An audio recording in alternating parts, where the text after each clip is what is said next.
একটি বিষয় খুব ভাইরাল হয়েছে। সেটি হলো যে দেশের বিভিন্ন জায়গায় মহিলা মাদ্রাসায় আ মেয়েরা ধর্ষণের শিকার হচ্ছে এবং এটা নিয়ে ব্যাপক আলোচনা হচ্ছে। অনেকে বলছে মাদ্রাসা বন্ধ করে দেওয়া দরকার।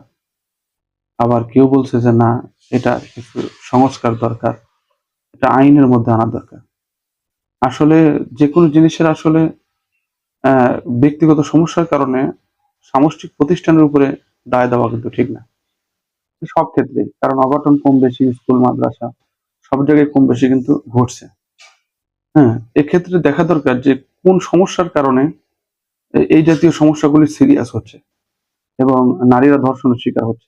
বিশেষ করে মহিলা মাদ্রাসা আমাদের অনেক আগের জামানার ওলামা ইকরামরা বলতেন এটা হলো আগুন।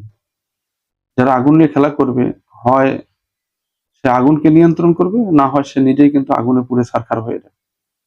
এজন্য আমাদের আগের জামানার ওলামা ইকরামরা যেখানে সেখানে মহিলা মাদ্রাসা করার প্রতি অ্যালাও করতেন।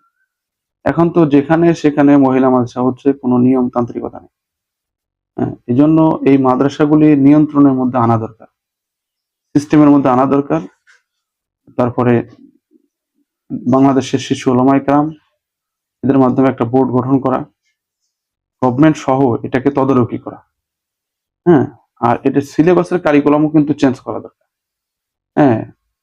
যাতে তারা উন্নত শিক্ষা পায়। যেমন আলিয়া মাদ্রাসায় কিন্তু আ আ আরবির পাশাপাশি অনেক ভালো, ভালো জেনারেল সাবজেক্ট গুলি আছে। মেয়েরা আসে, পড়াশোনা করে আবার চলে যায়। এটাই তো চমৎকার।